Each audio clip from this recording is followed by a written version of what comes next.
Bueno, empezaré hablando sobre la definición de mutaciones.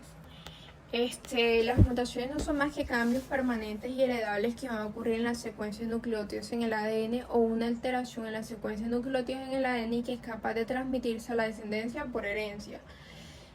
Cuando hablamos de que es hereditario, ese carácter hereditario que tiene la definición supone que la mutación ha de presentarse de modo estable en la ciudad de la línea germinal. Sabemos de que de forma general las mutaciones pueden ocurrir por distintas causas, por error en la replicación, una alteración espontánea en los nucleótidos, puede ser inducido por agentes mutágenos, ya sea físicos, biológicos, químicos, pero nunca como consecuencia de la recombinación meiótica entre cromosomas homólogos. Las mutaciones pueden ocurrir en cualquier parte del genoma, ya sea en la región codificante, en la región reguladora, del genoma mitocondrial o del genoma nuclear, en células somáticas cuando no son heredables o en células germinales que sí van a ser heredables. Existe la misma susceptibilidad de que ocurra en cualquier parte del genoma, pero aquellas que van a ocurrir en la región codificante va a tener peores consecuencias. Entonces debemos distinguir aquellas mutaciones que ocurren en la región reguladora y en la región codificante. Cuando una mutación ocurre en la región codificante, es decir, en la región responsable de la información de la proteína, en la región responsable de la información de la proteína se va a ver alterada la proteína como tal, o sea, el ARN mensajero y por lo tanto la proteína. Mientras que cuando una mutación ocurre en la región responsable de esa regulación de la expresión del gen, es decir, en la región reguladora, no se va a alterar la proteína o el ARN mensajero, sino su síntesis, ya sea un aumento o una disminución en su concentración. Esto se ve reflejado, por ejemplo, cuando existe una sustitución de, por ejemplo, una sustitución de una base por otra en esa región reguladora e impide que se puedan unir factores de transcripción claves que son para poder activar el promotor y a su vez pues iniciar el proceso de la transcripción. Sabemos de que tanto las mutaciones como la recombinación meiótica es la principal fuente de variabilidad genética de los organismos y que esto va a ser útil para estudiar procesos como por ejemplo la evolución, la identidad genética de un organismo, el diagnóstico prenatal, un genoma alterado que sea responsable de una enfermedad, para el tratamiento de enfermedades de células somáticas y de células somáticas y de células sexuales. Entonces, de forma general, esos serían como los conceptos y las características de las mutaciones. Ahora, nosotros podemos clasificar las mutaciones bajo distintos puntos de vista, según el tipo de célula, cuando son en las células de la línea germinal o células somáticas, según el tamaño, cuando estamos hablando de mutaciones puntuales, mutaciones génicas y mutaciones cromosómicas, que son más que todo a gran escala. Según el mecanismo que las produzca, hablamos de mutaciones exógenas y mutaciones endógenas. Las mutaciones exógenas son aquellas mutaciones que son, van a ser inducidas por agentes. Estos agentes mutantes, por ejemplo, agentes físicos como la radiación ultravioleta, agentes biológicos como lo son los virus, agentes químicos como agentes intercalantes, o las mutaciones endógenas, que estas son mutaciones espontáneas o fortuitas que se van a ocurrir pues en el mismo ambiente de la célula. Por ejemplo, una diseminación oxidativa de una base, la pérdida de la base por rompimiento de hidrólisis o inestabilidad del enlace beta-N-glucosídico, error en la replicación o por agentes endógenos. Ahora voy a hablar sobre lo que serían las mutaciones según el tipo de célula. Según el tipo de célula, aquellas mutaciones que van a ocurrir en las células de la línea germinal se van a originar en alguna de las divisiones, ya sean mitóticas o meióticas, durante la gametogénesis a partir de las células diploides gonadales. Entonces, como esta mutación ocurrió en las células de la línea germinal, estas se van a heredar hacia todo el organismo hijo luego que ocurra la fecundación, pues generándose entonces la enfermedad hereditaria.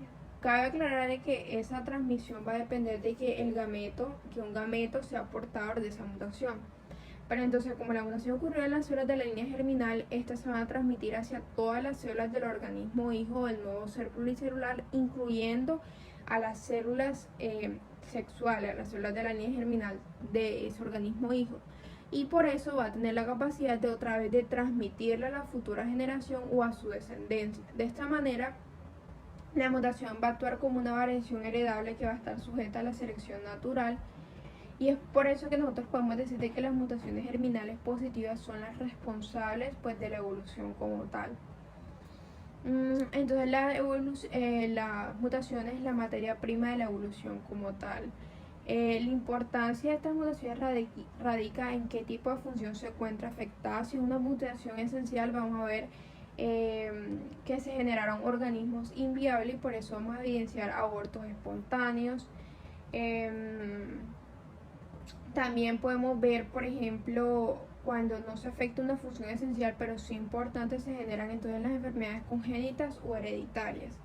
Normalmente estas mutaciones en las células de la línea germinal son muy infrecuentes y esto lo vemos reflejado, por ejemplo, durante el proceso del espermatogénesis. Durante la formación de un espermatozoide se producen alrededor de 100 mutaciones por error en la replicación, pero la mayoría de ellas son recesivas o son tan letales que no llegan ni siquiera ni a la concepción ni al nacimiento. Entonces podemos decir de que las tasas de mutaciones de la célula de la línea germinal con consecuencia patológica o consecuencia negativa va a ser muy reducido.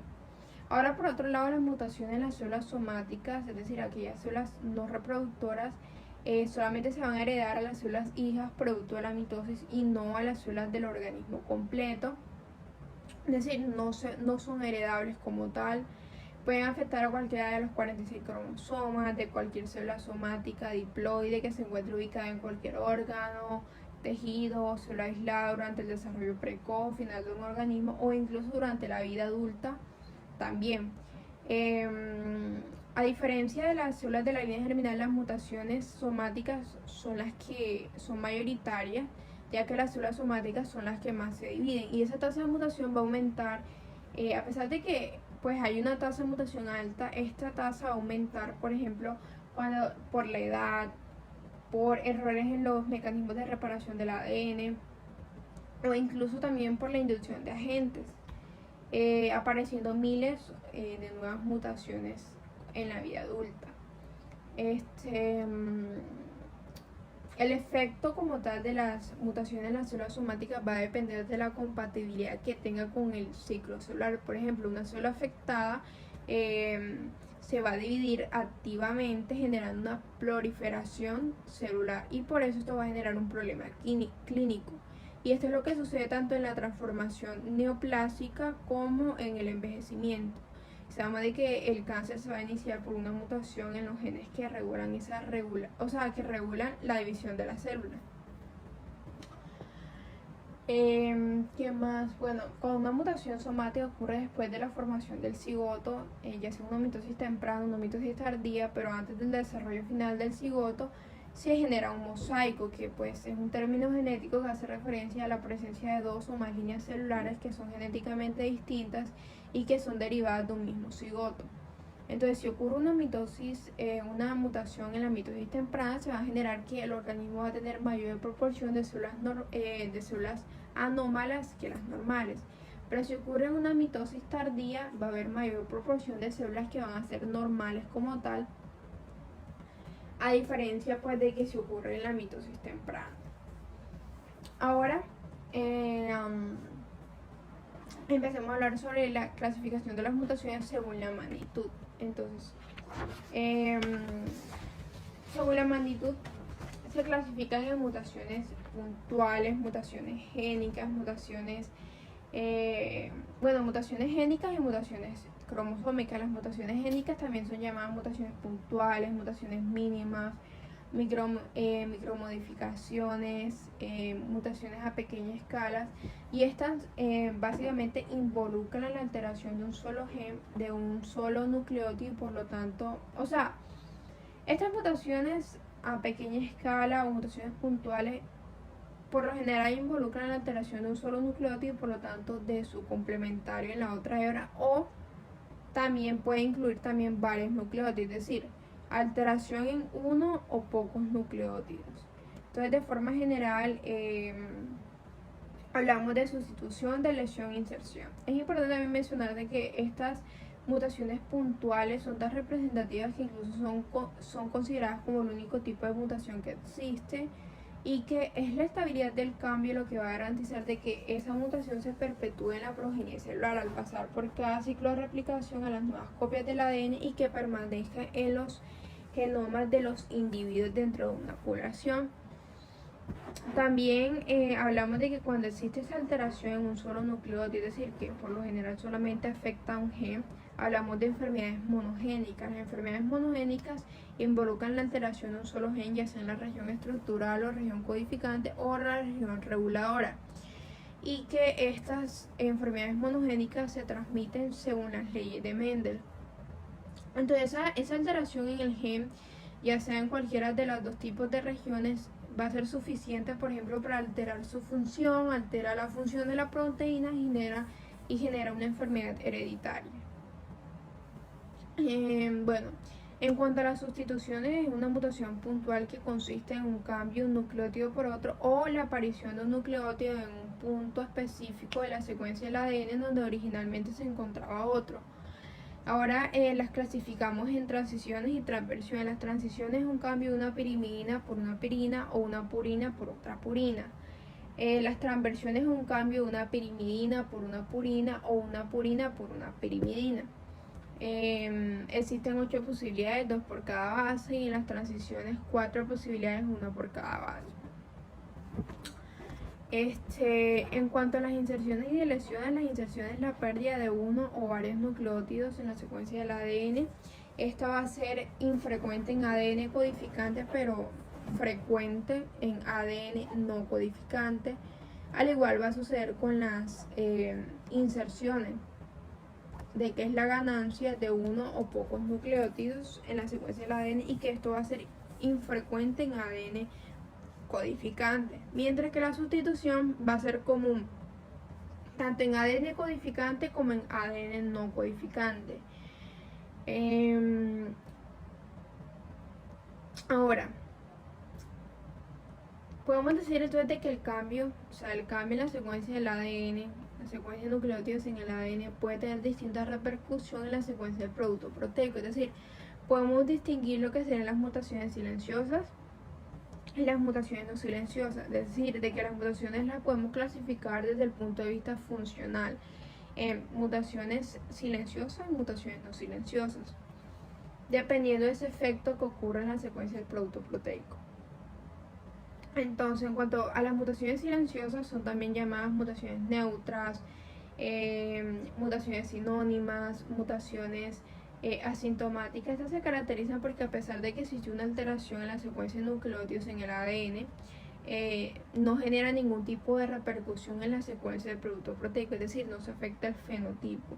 Específicamente, las mutaciones silenciosas van a ocurrir es por una sustitución de una base por otra, que va a generar un codón sinónimo, es decir, que codifica para el mismo aminoácido que codificaba el anterior codón. Por eso es que, pueden pasar inadvertidas fenotípicamente, no van a ofrecer ventaja ni desventaja para aquellos genomas que lo posean, no van a ofrecer susceptibilidad de enfermedades, y que no están sujetas a la presión de la selección evolutiva. Estas mutaciones silenciosas se logran gracias a la degeneración del código genético, y esto significa que varios codones pueden codificar para el mismo aminoácido. Por eso son importantes, y normalmente es silenciosa porque afecta a la tercera base, por lo general, y que estas mutaciones son aproximadamente del 22 al 25% de las mutaciones que ocurren en ADN codificante. Ahora, en cuanto a las mutaciones no silenciosas, vamos a tener de que las mutaciones no silenciosas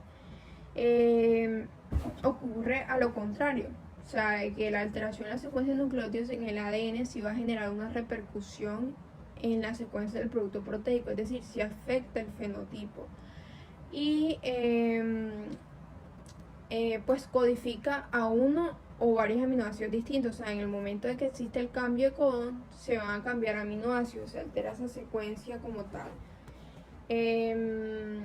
puede tener efectos positivos, pero eso es muy infrecuente, pero en la mayoría de los casos va a generar efectos deleterios. Entonces, en cuanto a las mutaciones no silenciosas que generan efectos deleterios, vamos a encontrar las mutaciones de cambio de sentido alterado, de sentido equivocado, mutaciones no sinónimas. Estas consisten en cuanto a que existe un cambio, una sustitución de una base por otra y que va a codificar y que genera entonces un codón nuevo que codifica por un aminoácido distinto. O sea, diferencia de las mutaciones silenciosas en donde, se generaba una sustitución pero generaba un codón sinónimo. En este caso ocurre una sustitución que genera un codón nuevo que codifica un aminoácido totalmente distinto. De este tipo podemos clasificar lo que será la sustitución conservadora y la sustitución no conservadora. La sustitución conservadora es cuando existe un cambio de aminoácidos que son aparentemente similares, por ejemplo, entre aminoácidos que son ácidos, como por ejemplo el aspartato y la glutamina. Esto quiere decir entonces de que el efecto tanto en la estructura como en la función de la proteína va a ser mínimo, y este tipo de mutaciones, la sustitución conservadora, va a ser muy próxima a las mutaciones silenciosas. Entonces, como tal, al parecer el código genético se ha adaptado para poder disminuir ese efecto de las mutaciones. Primero, gracias a la degeneración del código genético, y también de que a pesar de que sean diferentes los codones, codifiquen aminoácidos que son muy parecidos, por ejemplo, que son ácidos, que son básicos, que son aromáticos y así. Y en cuanto a la sustitución no conservadora, es cuando existe un cambio de aminoácidos que son totalmente diferentes, tanto en carga, polaridad, en cadena lateral química. Por lo tanto, la repercusión tanto en la estructura como en la función va a ser mucho mayor que en la sustitución conservadora.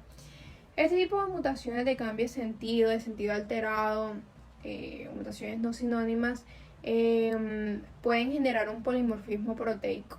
O sea, porque la formación de más de una versión de proteína supone que el polimorfismo génico producido por este tipo de mutaciones, por estas sustituciones, generan el polimorfismo proteico, y que aproximadamente el 73% de las mutaciones en ADN codificante corresponden a este tipo, y que es causa de muchos trastornos. Luego tenemos las mutaciones que cambian el marco de lectura. Las mutaciones que cambian el marco de lectura consisten en la inserción o deleción de nucleótidos, pero que estos no sean en números múltiplos de 3. De modo que se va a generar un cambio en modo como se van a leer los tripletes, los codones, y va a generar pues una alteración en la secuencia del producto proteico. O sea, la secuencia de aminoácidos se va a cambiar totalmente. La secuencia de aminoácidos va a cambiar desde la primera inserción o deleción hasta el extremo C-terminal, generando una proteína muy alterada en su estructura como tal. Tenemos las mutaciones que no cambian el marco de lectura. Estas mutaciones que no cambian el marco de lectura se caracterizan por una inserción o deleción de nucleótidos, pero que estos van a ser en números de 3 o múltiplos de 3. De modo que, si bien es cierto que pueden añadir o pueden eliminar algún tipo de aminoácidos, el marco de lectura no cambia. O sea, el resto de la secuencia aminoácidica del producto proteico va a ser igual. Entonces el efecto va a ser mucho menor, o sea, en la proteína. O sea, puede incluso no afectar a la función de la proteína, como ocurre en las mutaciones que cambian el marco de lectura. Estas mutaciones, en cuanto a las mutaciones que cambian el marco de lectura, son importantes para la frecuencia con que afecta el producto proteico.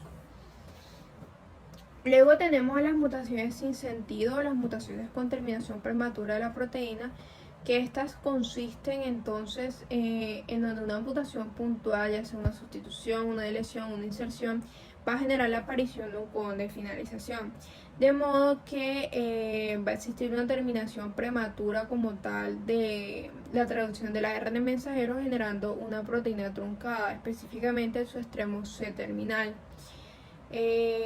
La proteína se va a ver alterada en su estructura tridimensional, en su función, en su estabilidad, y va a acelerar su degradación intracelular porque es una proteína como tal no funcional. Esa aparición del codón de finalización puede ser de dos maneras, directa o indirecta. Directa cuando ocurre una mutación puntual e indirecta cuando, por ejemplo, ocurre un cambio de marco de lectura. Ya. Luego tenemos las mutaciones con terminación retrasada, que está lo contrario, pues como una mutación puntual puede generar la aparición de un codón de finalización, también puede generar la aparición de un codón que codifica pero un aminoácido distinto, es decir, un intercambio de un codón sin sentido a un codón con sentido, de modo que la traducción va a ir más allá del extremo 3' codificante original, generando una proteína de mayor longitud, pero que los aminoácidos que se encuentran en la región C terminal no van a tener significado funcional ni estructural. También vamos a encontrar lo que serían las mutaciones por expansión de tripletes, donde consiste en el aumento del número de copias de un triplete de nucleótidos en un gen. Esto es lo que sucede, por ejemplo, en la enfermedad de Corea de Huntington, en donde sabemos de que en el gen HTT, que se encuentra en el brazo corto del cromosoma 4, va a tener un cierto número de repeticiones de un triplete, que va a ser el CAG, los cuales en personas normales debería estar en un número inferior a 26 repeticiones, pero aquellas personas que tienen esta enfermedad se encuentran entre 36 a 121 repeticiones, generando entonces una proteína que en este caso es la huntingtina, una proteína mucho más grande, inestable, que se va a escindir, y esos fragmentos se van a acumular en las neuronas, generando alteraciones neurológicas, motoras, psíquicas, todo lo que tiene que ver con eso. Y ya, eso sería un claro ejemplo de eso. Entonces, en cuanto a las mutaciones génicas, ya. Bueno, las mutaciones silenciosas también pueden ser llamadas mutaciones sinónimas, mutaciones neutras, asintomáticas, o mutaciones con sentido, o sea, con sense mutations. También están las mutaciones que alteran el sentido alterado, el sentido falso, el sentido equivocado, mutaciones no sinónimas, o también son llamadas missense mutation. Mutaciones que cambian el marco de lectura, que también son llamadas frameshift. Mutaciones que no cambian el marco de lectura, inframe. Mutaciones sin sentido, mutaciones con terminación retrasada es con nonsense mutation, y mutaciones con terminación retrasada. Ya. Esa sería la primera parte. Ahora tenemos las mutaciones cromosómicas. En cuanto a las mutaciones cromosómicas, sabemos de que es importante hablar sobre las enfermedades cromosómicas antes. O sea, cuando existe la alteración de un solo gen, hablamos entonces de las enfermedades monogénicas, pero también encontramos las enfermedades cromosómicas, que estas se deben a una alteración ya sea en el número o en la estructura de un cromosoma. También son llamadas aberraciones, alteraciones cromosómicas a gran escala, trastornos cromosómicos, y como sus cambios se pueden observar en el microscopio óptico, también son llamadas enfermedades citogenéticas. Estas normalmente pues no se van a perpetuar debido a que son incompatibles normalmente,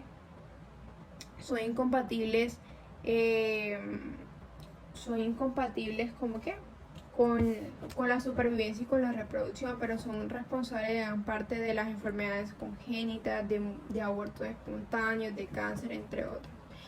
A diferencia de las enfermedades monogénicas, las enfermedades cromosómicas van a tener unas alteraciones mucho más extensas. Por ejemplo, cambian el número de nucleótidos, pero miles o millones, reasociación de genes por translocación, inversión, etcétera, cambios en la estructura de un cromosoma como tal. Mientras que las enfermedades monogénicas solamente involucran la alteración de un gen.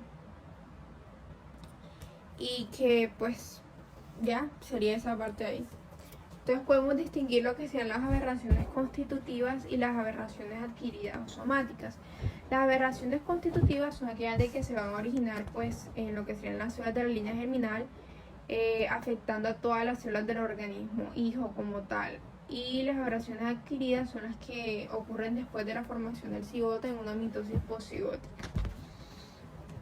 Entonces, en cuanto a las mutaciones cromosómicas, las dividimos en mutaciones cromosómicas numéricas y mutaciones cromosómicas estructurales. En las mutaciones cromosómicas numéricas existe una alteración o variación en el número de cromosomas, bien sea ganancia o pérdida, pero no alteración en la organización del cromosoma. O sea, la integridad de la estructura del cromosoma se mantiene. Podemos clasificarla en tres tipos: en aneuploidías, en euploidías y en misoploidías.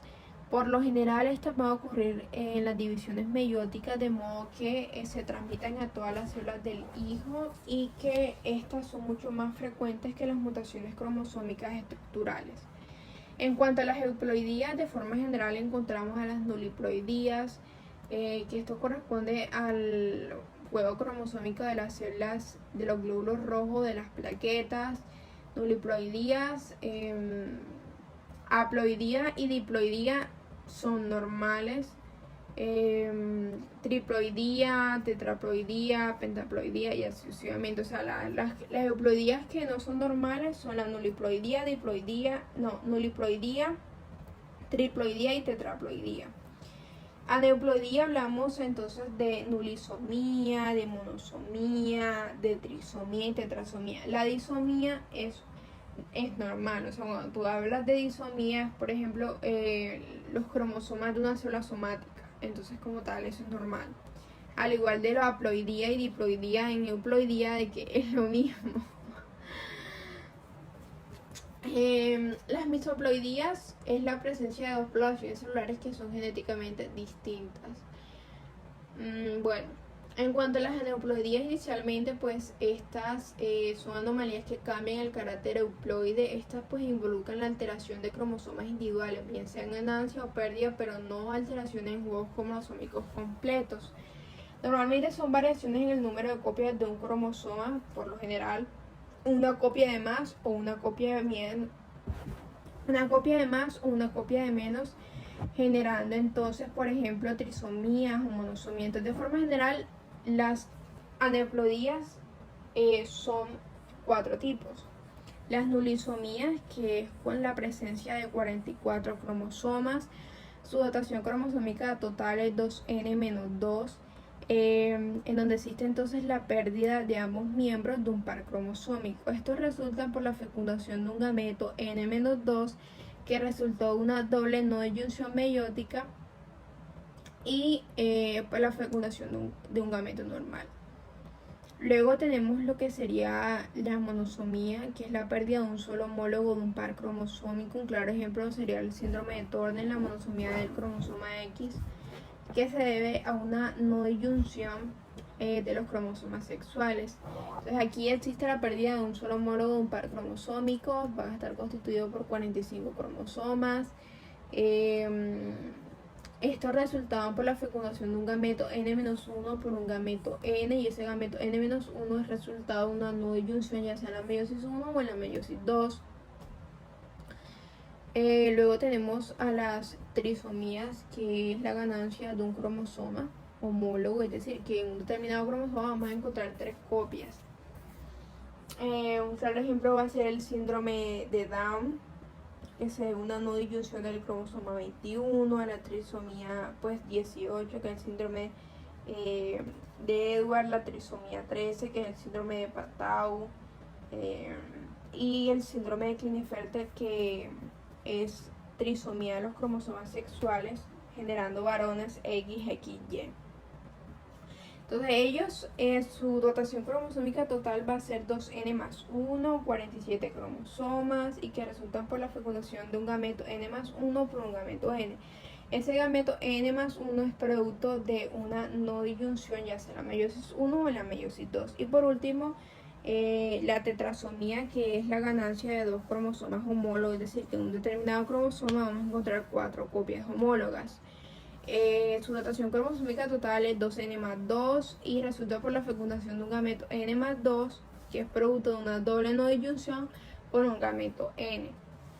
Entonces, ¿Cuáles son las causas de las aneuploidías? La no disyunción, ya sea en la meiosis 1 o en la meiosis 2, un fallo en la separación normal de los cromosomas homólogos o en la separación de las cromátides.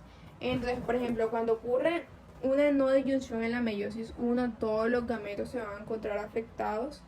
Se van a generar gametos disómicos y nulisómicos, es decir, dos gametos N-1 que son nulisómicos y dos gametos N+1 que son disómicos. Cuando ocurre una no disyunción en la meiosis 2, se va a generar que la mitad de los gametos van a ser normales N. Vamos a encontrar un gameto disómico y un gameto nulisómico.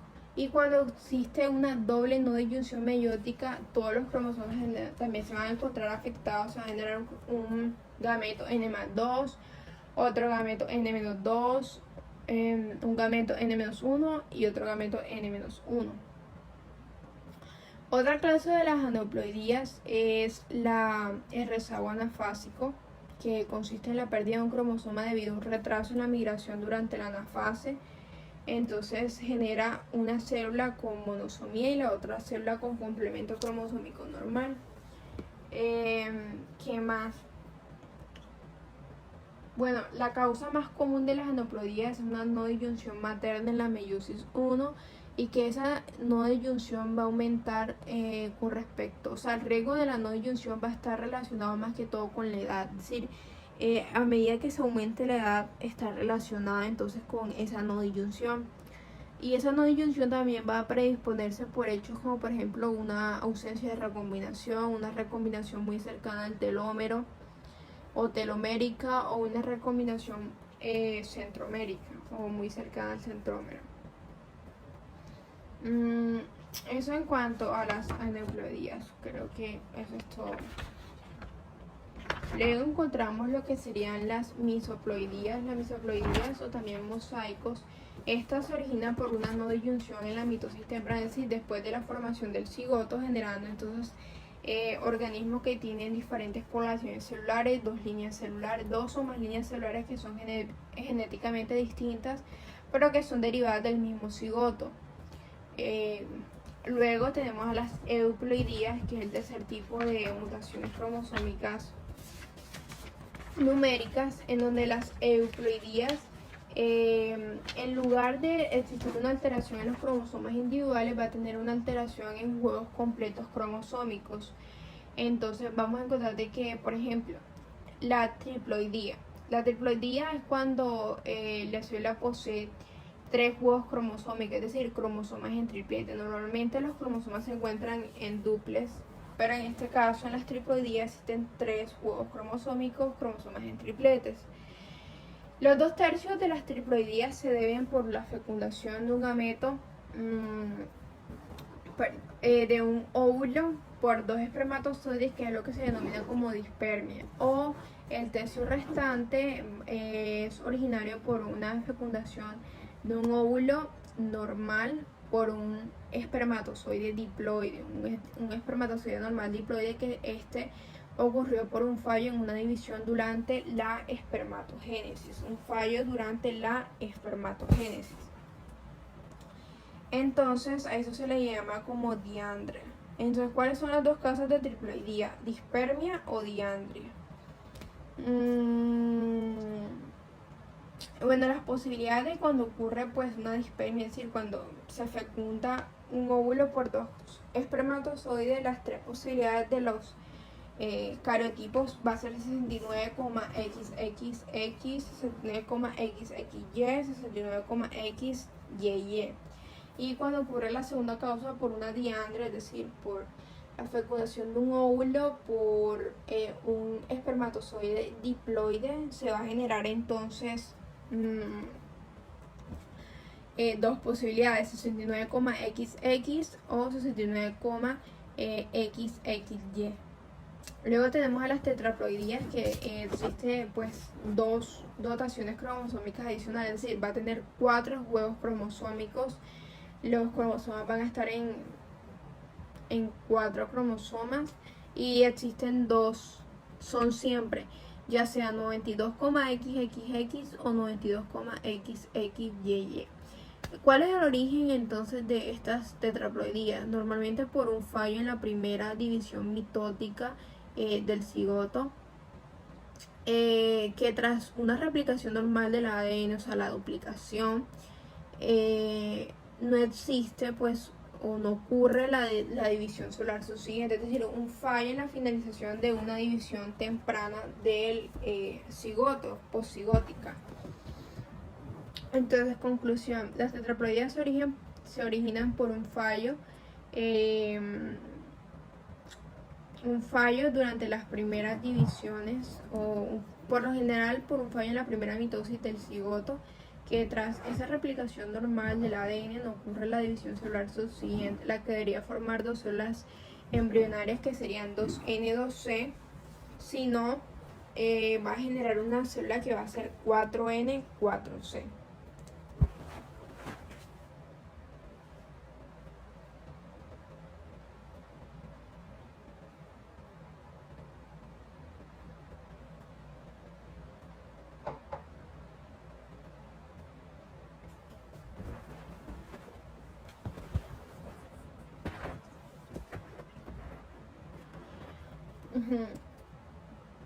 Bueno, y nuliploidía es cuando tienes huevos cromosómicos, y esas son las células diferenciadas como los glóbulos rojos, las plaquetas.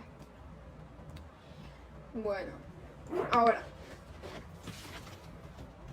vienen las mutaciones cromosómicas estructurales. En cuanto a las mutaciones cromosómicas estructurales, son menos frecuentes que las mutaciones cromosómicas numéricas, y estas se deben a una alteración o un cambio en el estructurado de uno o varios cromosomas, pero no alteración en su número. Para el estudio de las mutaciones cromosómicas estructurales es necesario tener en cuenta los sitios de ruptura y también si es una anomalía equilibrada o desequilibrada. Por ejemplo, dependiendo de los sitios de ruptura, vamos a tener, por ejemplo, que cuando existe solamente un solo sitio de ruptura en un mismo cromosoma, hablamos de la deleción terminal. Cuando existen dos sitios de ruptura en un mismo cromosoma, está la deleción intersticial, el cromosoma en anillo, y la inversión, ya sea paracéntrica o pericéntrica. Y cuando existen dos sitios de ruptura en distintos cromosomas, cuando existen dos sitios de ruptura en distintos cromosomas de translocación, ya sea recíproca o robertsoniana. Entonces,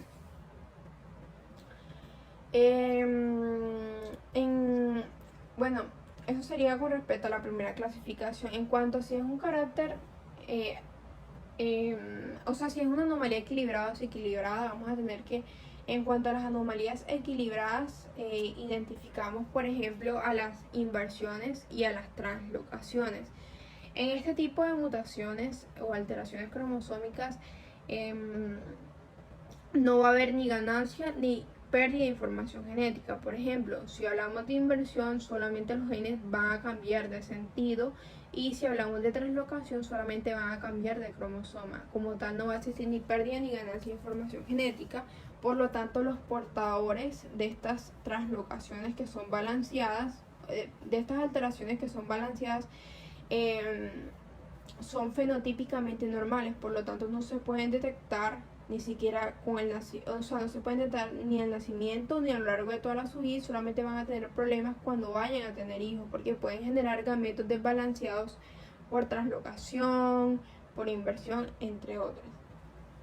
Mientras que cuando hablamos de anomalías desbalanceadas, es decir, hay pérdida o ganancia de información genética, estas suelen detectarse inmediatamente en el nacimiento o durante los pocos meses, ya que van a afectar, o sea, van a mostrar efectos fenotípicos graves o efectos, o sea, van a mostrar la patología como tal. En cuanto a las anomalías desequilibradas, encontramos a las deleciones, ya sea de lesión intersticial o terminal, cromosoma en anillo, duplicaciones, isocromosoma, cromosoma discéntrico, inserciones. Entonces, ahora empezamos a hablar sobre la deleción. La deleción es un cambio estructural que se origina cuando un fragmento o una sección del cromosoma se va a perder, y por lo tanto de la información genética que se encuentra allí. Ahora, dependiendo de la ubicación de ese segmento que se va a perder, vamos a distinguir lo que serían de la deleción terminal y la deleción intersticial. La deleción terminal se caracteriza porque solamente hay un solo sitio de ruptura y se va a perder todo el fragmento del cromosoma desde ese sitio de ruptura hasta la banda terminal y por lo tanto la información que se encuentra contenida allí. Normalmente ¿cómo se produce el cromosoma en anillo? O sea, normalmente, por ejemplo, cuando existe la rotura de la cadena del ADN, los extremos resultantes suelen ser unidos rápidamente por las enzimas de reparación, pero en caso de que esa rotura ocurra en un solo punto y no sea reparado, el fragmento excéntrico se va a perder en la siguiente división celular, de modo que va a generar un cromosoma con deleción terminal. Entonces, ¿cuál es la causa de la deleción terminal? Eso de que ocurre, un fallo en la reparación del extremo, de esa rotura que se ha producido y que el fragmento excéntrico se va a perder en la siguiente división celular. Entonces, como resultado de la deleción terminal se va a generar un cromosoma fragmentado que, a pesar de que posee el centrómero, tiene ausencia del telómero, generando un cromosoma que va a ser inestable y que va a aumentar o se va a degradar fácilmente. Luego tenemos la deleción intersticial, que se caracteriza entonces por tener dos sitios de ruptura en el mismo cromosoma y que ese fragmento comprendido entre esos dos puntos, entre esos dos sitios de ruptura, se va a perder y los extremos que quedan se van a unir, en donde el fragmento acéntrico se va a perder en la siguiente división celular. ¿Y por qué se va a perder? Porque el fragmento acéntrico es que no tiene centrómero, entonces el uso mitótico no tiene punto de anclaje como tal, entonces por lo tanto se va a perder. Y el fragmento céntrico, el que posee el centrómero, sí va a ser estable y se va a dividir, va a pasar, se va a transmitir por la división celular. Entonces, en cuanto a la deleción sería eso. Que como consecuencia se va a generar un cromosoma deletado donde existe pérdida de información genética. Luego tenemos las duplicaciones, que es cuando estas se producen cuando una sección, un fragmento o una misma secuencia de genes se encuentra de forma doble en un mismo cromosoma. Distinguimos las duplicaciones en tándem y las duplicaciones desplazadas. Las duplicaciones en tándem es cuando el segmento duplicado se va a añadir de forma adyacente al segmento original, mientras que las desplazadas es cuando no ocurre así, no va a estar adyacente sino más lejos. Luego encontramos lo que serían las duplicaciones directas o inversas, que estas duplicaciones inversas o directas se van a producir, por ejemplo, cuando el segmento duplicado se va a añadir en la misma orientación en la cual se encuentra el segmento original, pero esto teniendo en cuenta, teniendo referencia a lo que sería, teniendo en cuenta lo que sería el centrómero. Y aquella duplicación que va a ser inversa es cuando se añade ese segmento duplicado pero de forma invertida, cambia de sentido teniendo en cuenta el centrómero. Entonces, de forma general, las duplicaciones y las deleciones pueden ser originadas por una recombinación desigual que condiciona pues una monosomía y trisomías parciales. Entonces, por ejemplo, las duplicaciones se originan porque, por ejemplo, durante la recombinación meiótica,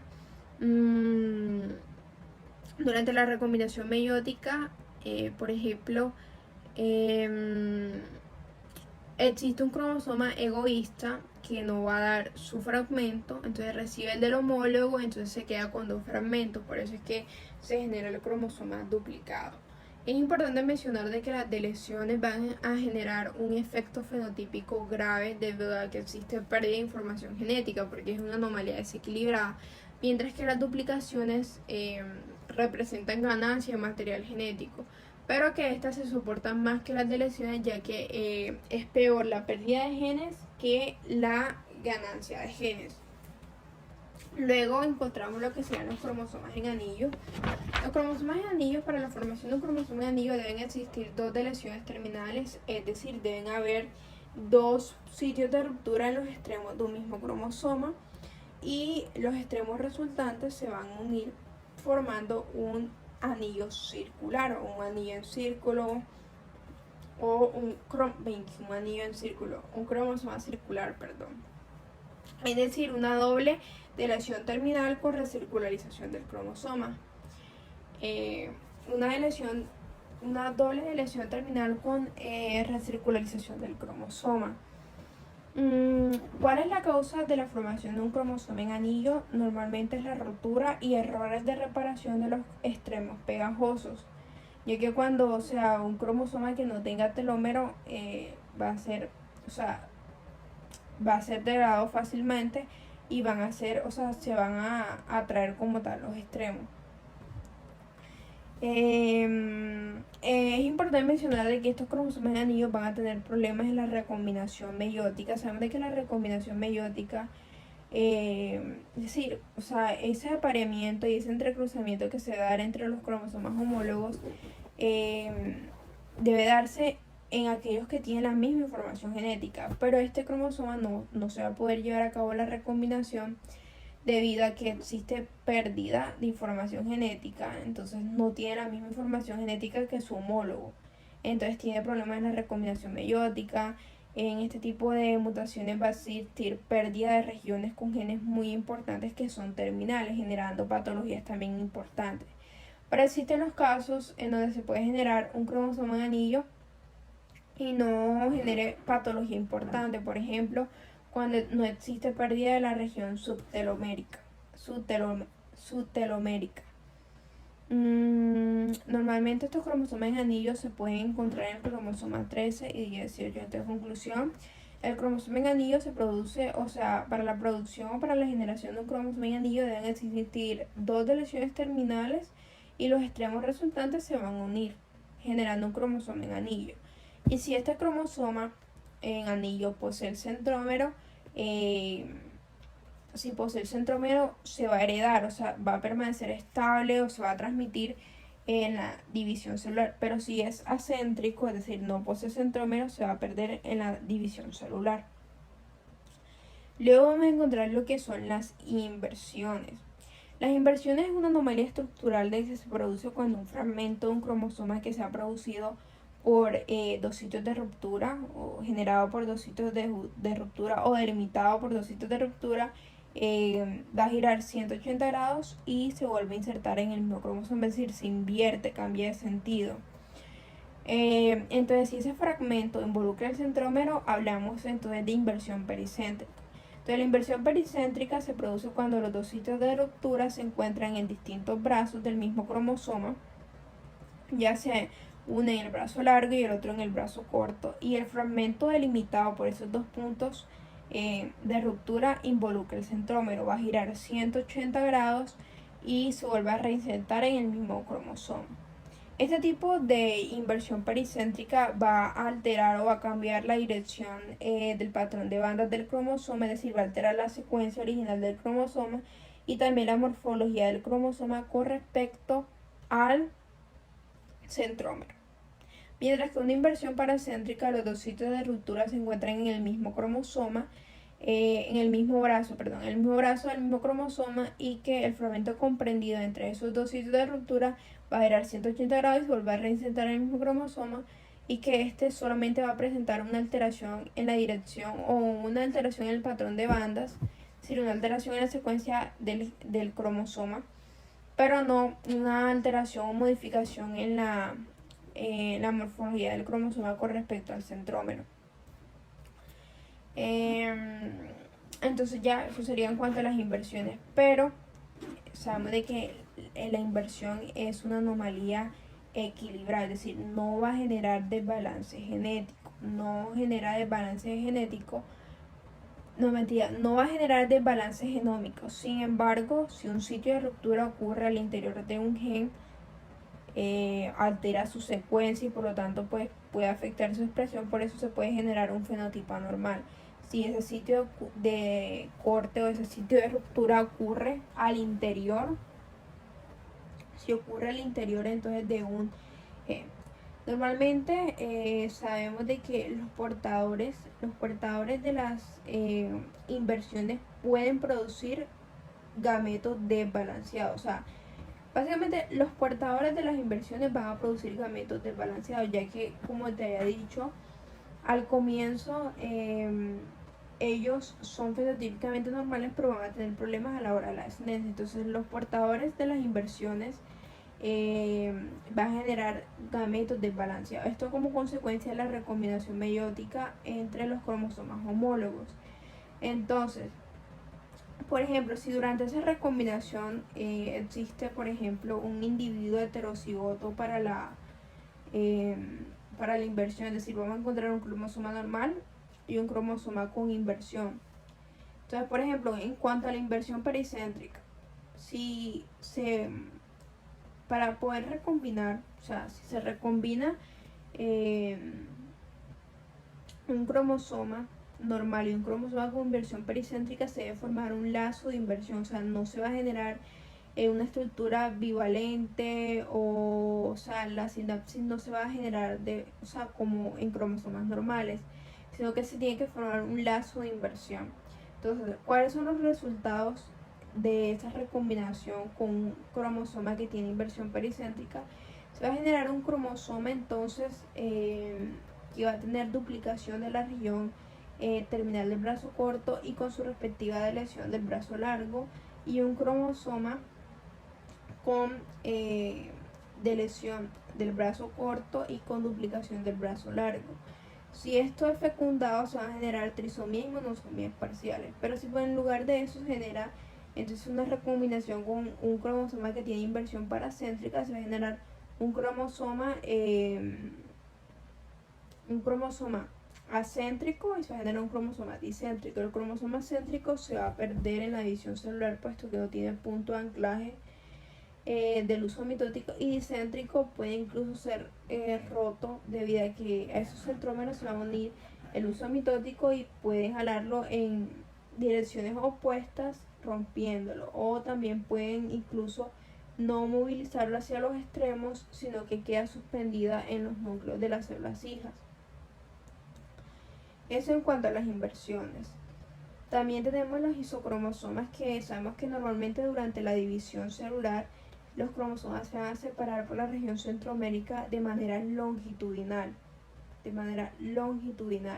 pero los isocromosomas se forman por una división aberrante de los cromosomas, o sea, no se van a dividir longitudinalmente, sino transversalmente. Entonces no se van a separar las cromátides, sino los brazos. De esta manera, el nuevo cromosoma va a estar constituido ya sea por los brazos largos o los brazos cortos del cromosoma original, generando un isocromosoma de brazo largo y un isocromosoma de brazo corto. Estos isocromosomas se caracterizan por por tener tanto pérdida como ganancia de información genética, por eso es una anomalía desequilibrada y grave. Por último, tenemos la translocación. La translocación consiste entonces en el intercambio de segmentos o de material genético entre cromosomas, por lo que, o sea, requiere la rotura en distintos cromosomas, puede ser recíproca o no, entre cromosomas homólogos o no. Entonces, en cuanto, por ejemplo, vamos a encontrar tres tipos de translocación: translocación de tipo inserción, translocación robertsoniana y recíproca. En cuanto a la translocación recíproca, pues básicamente consiste en el intercambio de segmentos o de fragmentos de material genético entre dos cromosomas, por lo que primero requiere la rotura entre dos cromosomas distintos, seguido pues de un intercambio de material genético.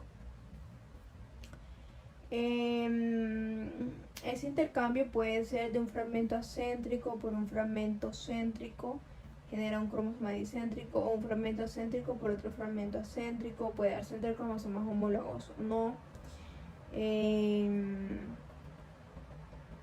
Como tal, pues sería eso. Entonces, estas translocaciones recíprocas, al ser unas alteraciones balanceadas, no se van a detectar sino hasta la etapa reproductiva, ya que para la recombinación, o sea, para que estos cromosomas, estos dos pares cromosómicos se puedan aparear, o sea, un par cromosómico normal y un par cromosómico con translocación, deben generar una estructura cuadrivalente. Por eso es que estas anomalías o estas alteraciones suelen detectarse entonces durante la etapa reproductiva, porque la meiosis tiene que formar una estructura cuadrivalente para llevar a cabo esa recombinación.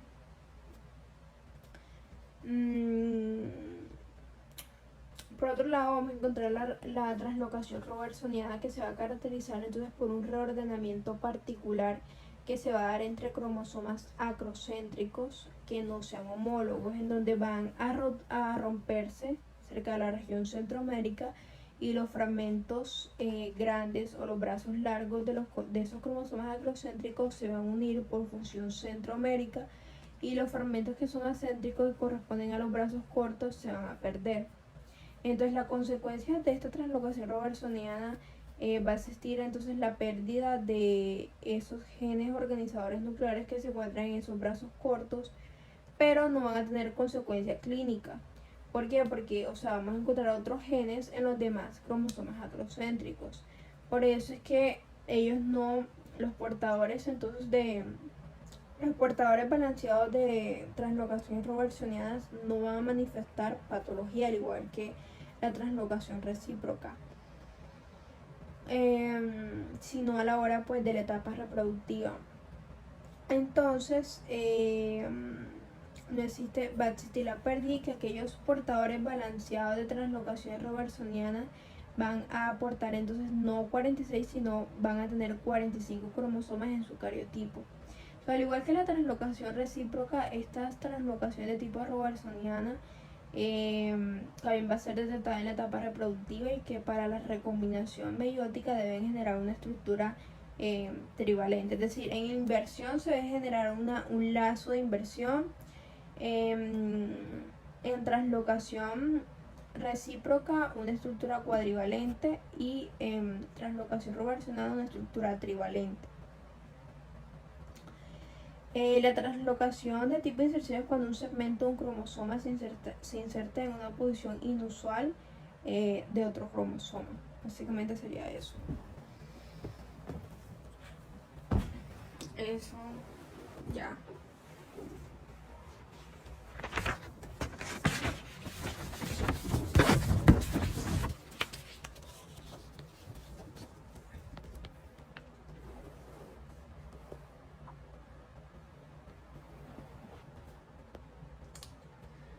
Bueno, sí, eso sería todo.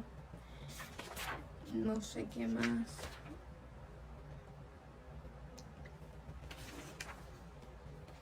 Listo.